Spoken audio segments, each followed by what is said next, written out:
بسم الله الرحمن الرحيم. الحمد لله رب العالمين، والصلاة والسلام على أشرف الأنبياء والمرسلين وعلى آله وأصحابه المجاهدين الطاهرين. أما بعد. Saudara-saudara kaum muslimin rahimakumullah. Pada dasarnya agama adalah aturan. Orang yang beragama adalah orang yang hidup memakai aturan. Berbeda dengan undang-undang hukum pada umumnya, maka aturan agama ini tidak hanya berisi perintah dan larangan. Ia di samping berisi perintah juga berisi anjuran, pembolehan, pencelaan, dan larangan. Dalam bahasa yang lebih dikenal, perintah adalah sesuatu yang apabila dilaksanakan beroleh pahala, sedang apabila ditinggalkan mendapat sanksi dosa. Amalan semacam ini dinamakan amalan yang wajib. Sedangkan anjuran, sesuatu yang apabila kita kerjakan beroleh pahala, apabila kita tinggalkan tidak beroleh dosa.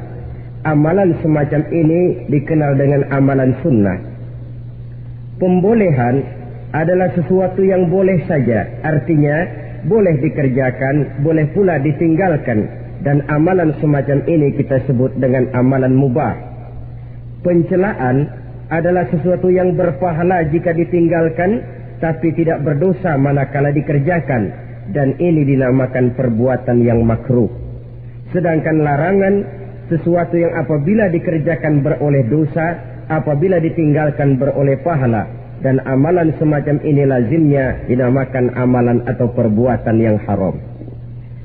Kalau agama merupakan aturan, maka konsekuensinya tentu ia berisi perintah dan larangan.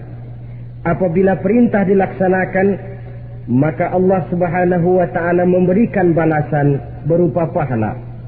Sedangkan apabila larangan yang dikerjakan, Allah pun akan memberikan ganjaran yang bernama dosa. Baik pahala maupun dosa adalah sesuatu yang abstrak, sesuatu yang tidak nampak, tidak kelihatan oleh pandangan mata yang zahir.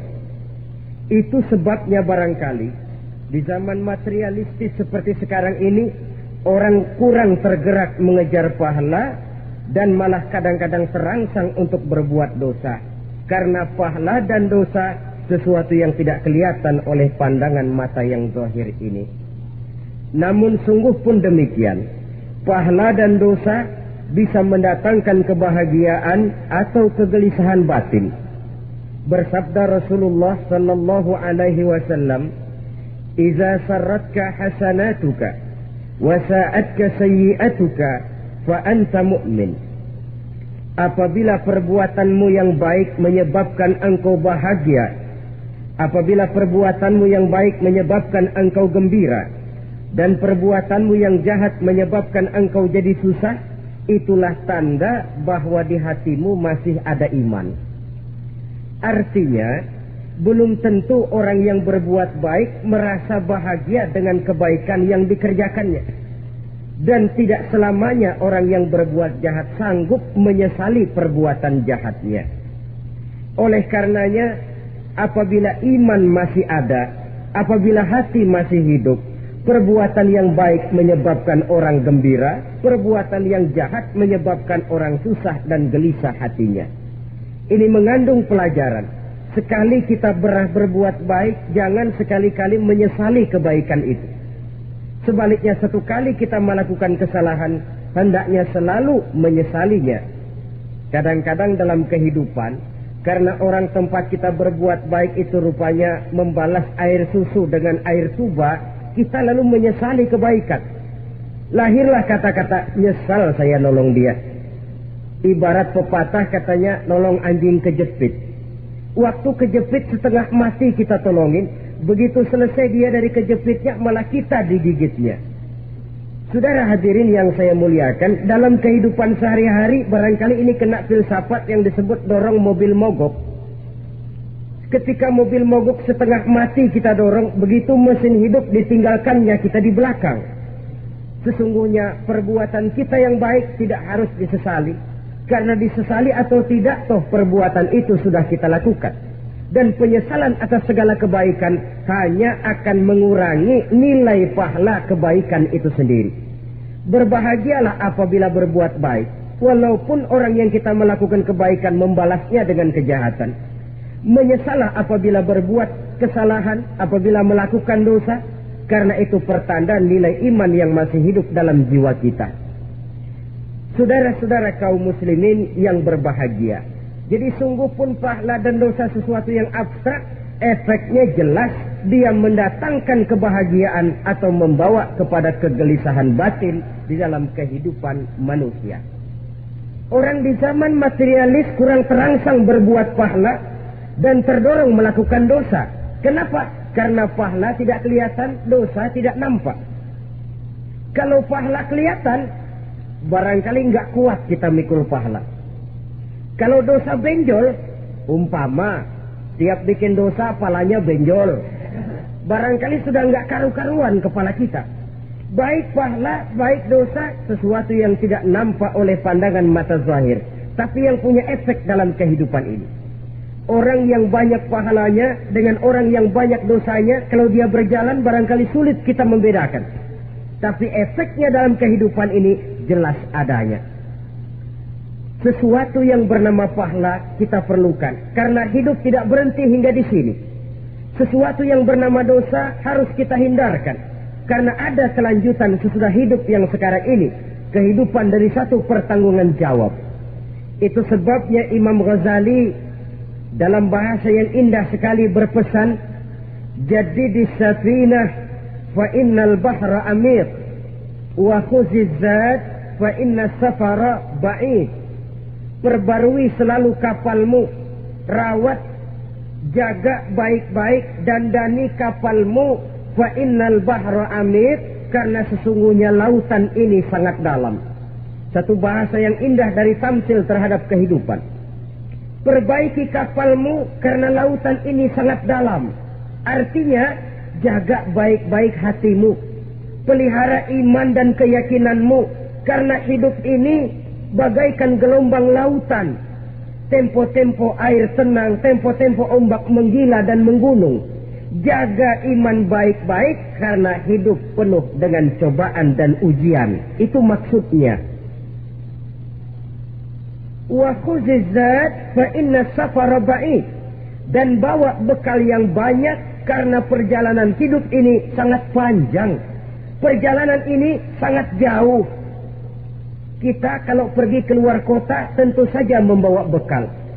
Makin jauh kota yang akan kita tuju, makin banyak bekal yang harus kita bawa. Alangkah sengsaranya manusia apabila dia akan pergi ke satu kota yang jauh, modalnya cuma nekat. Bagaimana nanti di sana sajalah.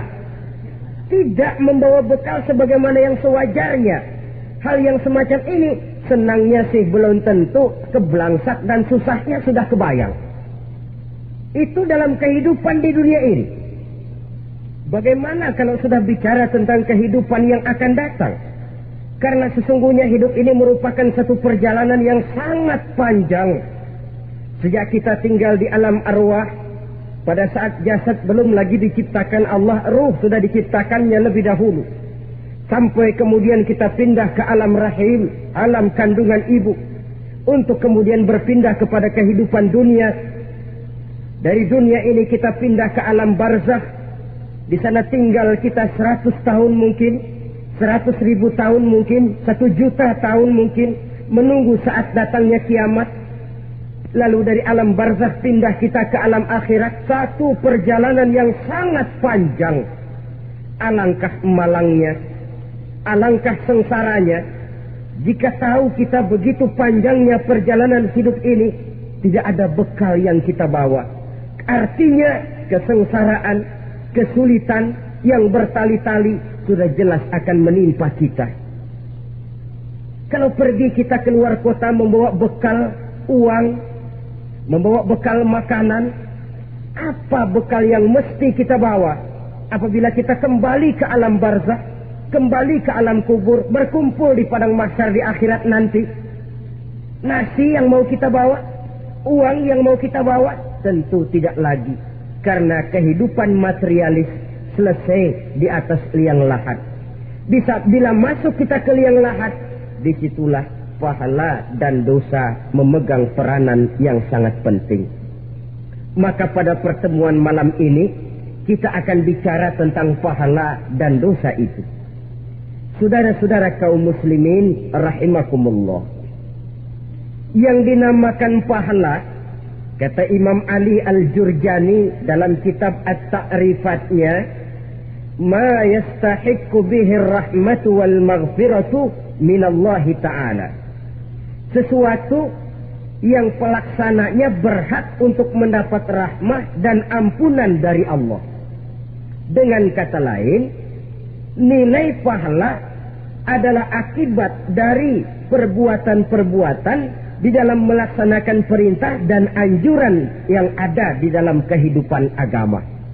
Apabila perintah dan anjuran kita laksanakan, nilai pahala itu lalu datang. Nah, nilai pahala dalam Islam, menurut konsepsi Quran, Allah menjelaskan, man ja'a bil hasanati falahu asyru amsalihha. Barang siapa yang datang membawa satu kebajikan, barang siapa yang melaksanakan satu kebaikan, maka dia akan mendapat balasan 10 kali dari kebaikan yang dikerjakannya. 10 kali ini pun masih dilipat gandakan dengan 7 ini pun masih dikalikan 100, dan itu pun masih ditambah dengan pernyataan wallahu yudha'ifu liman yasha. Allah masih akan melipat gandakan perbuatan baik seseorang yang dikehendakinya. Itulah nikmatnya dalam Islam. Tetapi sebaliknya, wa man jaa'a bisayyi'ati fala yujza illa mislaha. Barang siapa yang melakukan satu kejahatan, dia tidak akan mendapat balasan kecuali sesuai dengan kejahatan yang dikerjakannya. Alangkah rahman dan rahimnya Allah. Orang yang berbuat baik dibalas 10, dikali 7, dikali 100, masih dilipat gandakan pula. Tapi orang yang berbuat jahat tidak akan mendapat balasan kecuali sesuai dengan kejahatan yang dikerjakannya. Ini kan beda dengan sifat kita manusia. Kita ini kadang-kadang kalau dijitak membalasnya mukul. Tapi kalau orang berbuat baik kepada kita, kita enggan untuk berbuat baik kepada orang tadi. Allah tidak mengajarkan begitu. Satu kebaikan berbalas 10. Satu kejahatan berbalas dengan satu kejahatan. Maha Rahman dan Rahim Allah. Bahkan dalam Islam, niat berbuat baik saja mendapat pahala. Sedangkan niat berbuat jahat belum ditulis merupakan satu dosa sampai kejahatan itu dikerjakan oleh orang yang niat tadi. Umpamanya, saudara niat, nanti malam giliran pengajian saya mau hadir di majelis taklim. Pas datang waktu malam, hujan turun sangat lebat. Saudara berhalangan datang ke majelis taklim, saudara sudah mendapat pahala niat. Tapi saudara niat, nanti malam kalau turun hujan, saya mau bongkar rumahnya si fulan, saya mau curi seluruh harta bendanya. Ternyata malam saudara tidak mengerjakan perbuatan itu belum ditulis dosa sampai perbuatan itu benar-benar dikerjakan. Tapi lalu jangan macam-macam. Kalau begitu niat aja yang baik, biar nggak usah dikerjain. Niat aja pengen ngaji walaupun tidak ada niatan untuk ngaji. Allah lebih tahu tentang apa yang terdetik di dalam hati sanubari kita. Itulah sebabnya sangat dianjurkan orang untuk melakukan segala macam kebajikan, dan dianjurkan orang menjauhkan segala macam bentuk kejahatan, karena dia akan berefek melahirkan dosa dan pahala. Dosa dan pahala itulah alat untuk memperoleh kebahagiaan di alam kubur, di padang mahsyar, sampai di akhirat nanti. Di dunia ini mungkin segalanya bisa kita beli dengan yang namanya uang. Keamanan kita bisa menyewa petugas untuk menjaga rumah kita. Kendaraan yang mewah bisa kita beli. Udara yang sejuk bisa kita ciptakan. Siapa banyak uang, dia raja. Mungkin itu di dunia. Tapi bisa apa uang kalau kita sudah masuk ke alam kubur? Bisakah munkar nakir kita sogok? Udah karkir, jangan nanya nih, cepet. Bisakah malaikat azab menyingkir dengan uang semir? Ternyata tidak. Untuk memperoleh kebahagiaan di sana, nilai pahala. Kesengsaraan akan kita dapat kalau kita banyak menumpuk dosa. Oleh karena itu jangan beranggapan, pahala nggak kelihatan, dosa juga nggak kelihatan, biarin saja. Yang tidak kelihatan ini pada waktunya akan memegang peranan yang sangat penting. Tapi tidak cuma untuk menghadapi hidup di situ, kita lalu harus berbuat baik dan meninggalkan yang jahat. Terutama juga di dunia ini. Toh pepatah bilang gajah mati meninggalkan gading, harimau mati meninggalkan belang. Apa yang akan kita tinggalkan setelah kita mati? Kita ingin jasad kita boleh hancur terkubur tanah, tapi nama kita ingin hidup terus, dikenang orang 100, 1000, bahkan 1.000.000 tahun yang akan datang. Ditulis orang dengan tinta emas dalam sejarah, tercatat kita sebagai orang baik-baik.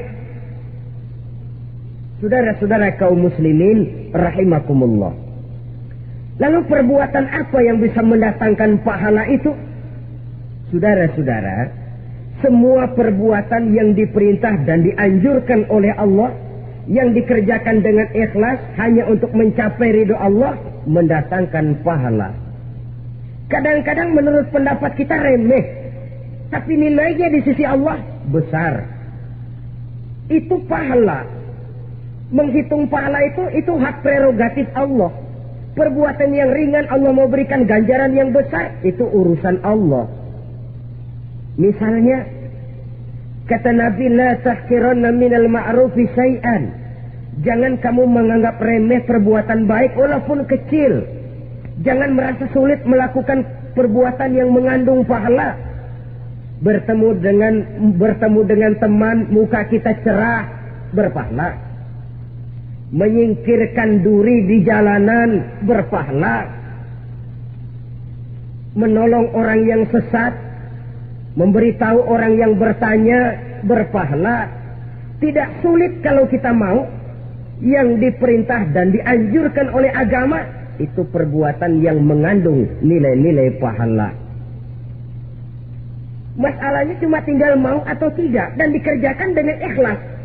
Bertemu teman, mukanya cerah, pahala. Menyingkirkan duri di jalanan, pahala. Sedekah, pahala. Tidak berupa perbuatan, bisa berupa ucapan. Misalnya bersolawat, pahala. Bertasbih dan bertahmid, pahala.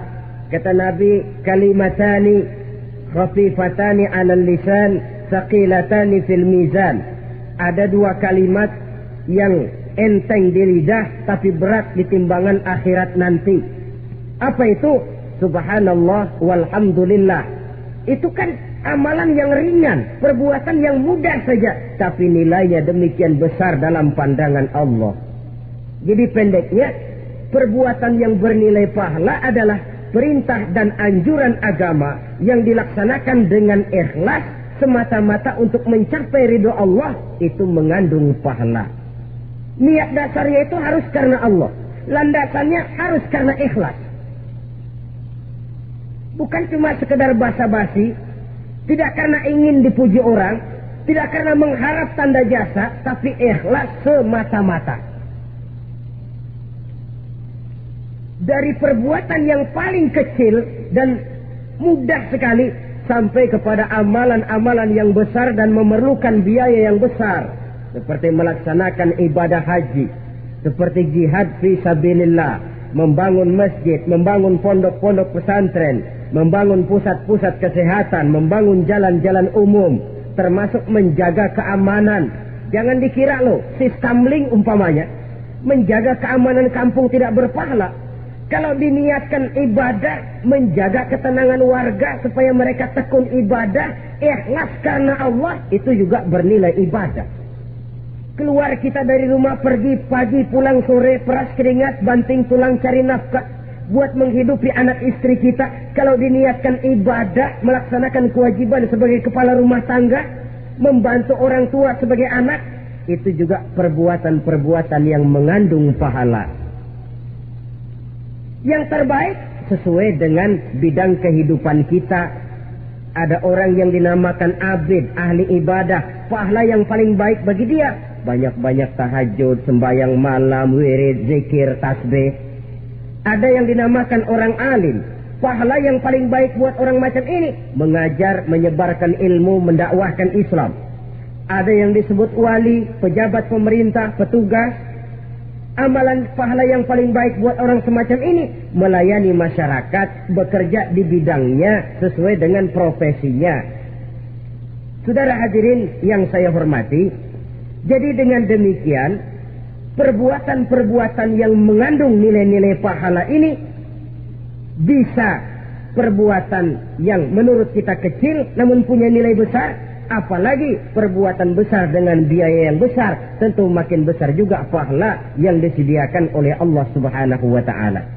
Oleh karenanya, kalau kita bercermin dari ayat Quran, hidup ini kesempatan untuk berbuat baik. Huwallazi khalaqal mauta wal hayata liyabluwakum ayyukum ahsanu amala. Dialah Allah Tuhan yang telah memberikan hidup dan mati kepadamu untuk menguji kamu, siapa di antara kamu yang paling baik amal perbuatannya. Jadi tidak saya rinci, tapi cukuplah satu penjelasan global. Perbuatan yang berpahala adalah perbuatan melaksanakan perintah Allah atau anjuran Allah dengan dasar ikhlas, dengan tujuan untuk mencapai ridho Allah semata-mata. Lalu apa perbuatan yang mengakibatkan dosa itu? Saudara-saudara, dosa lahir akibat melakukan larangan Allah atau mengerjakan yang dicelaknya. Nah, para ulama ada yang membagi dosa itu menjadi dua bagian. Ada dosa-dosa kecil, ada dosa-dosa besar. Tetapi sebenarnya ditinjau dari segi hakikatnya, kalau sudah melakukan satu kesalahan yang mengakibatkan dosa, jangan dilihat besar dan kecilnya, tapi kepada siapa dosa itu kita kerjakan. Sebab kalau dosa kita anggap satu yang kecil, orang akan terangsang untuk mengerjakan yang kecil-kecil saja. Sehingga dengan demikian, yang kecil pun akan menjadi besar kalau ditumpuk-tumpuk. Sedangkan yang besar bisa saja menjadi kecil kalau selalu diiringi dengan permohonan ampun kepada Allah. Itu sebabnya para ulama sufi, orang-orang tasawuf mengatakan la saghair ma'al istimrar wa la kabair ma'al istighfar. Tidak ada dosa yang kecil kalau dikerjakan terus-menerus, dan tidak ada dosa yang besar kalau digempur tiap saat dengan perbuatan istighfar atau memohon ampun kepada Allah Subhanahu wa ta'ala. Cuma saja pada umumnya, karena dosa-dosa kecil itu lebih mudah taubatnya, dan ada janji Nabi, barang siapa yang meninggalkan dosa-dosa besar akan diampuni dosa-dosanya yang kecil-kecil.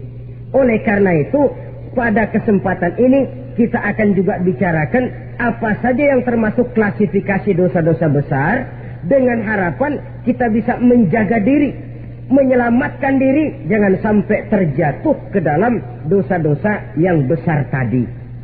Tetapi bukan berarti kita harus terangsang melakukan dosa-dosa yang kecil. Biarin kecil ini tobatnya gampang. Dosa kelas teri. Dosa itu kan tidak kelihatan. Lalu terangsang melakukan perbuatan dosa-dosa walaupun kecil, kalau berlarut terus-menerus dia akan tumbuh menjadi dosa yang besar. Oleh karenanya jangan sampai mengundang pengertian kalau kita membicarakan dosa-dosa yang besar lalu terangsang melakukan dosa-dosa yang kecil, karena bagaimanapun juga dosa kecil dan dosa besar sama dalam arti kepada Allah kita melakukan kesalahan. Dan dosa yang kecil pun kalau bertumpuk, dia akan menjadi banyak. Saudara-saudara kaum muslimin rahimakumullah, ada beberapa jenis dosa-dosa besar. Jenis yang pertama, asyirku billah, syirik atau menyekutukan Allah. Dari sekian deretan dosa-dosa besar, Syirik ini merupakan bapak moyangnya dosa. Dedengkotnya dosa itu syirik, menyekutukan Allah. Bahkan dosa yang lain Allah masih mau mengampuni. Tapi kalau sudah syirik, menyekutukan Allah, itu sudah satu dosa yang tidak berampun sama sekali. Oleh karena itu tepat pesan Imam Ghazali tadi. Jadi di safinah fa innal bahra amin. Jaga iman, pelihara akidah, dandani kapal. Karena hidup ini gelombang lautan sangat dalam, hidup banyak cobaan.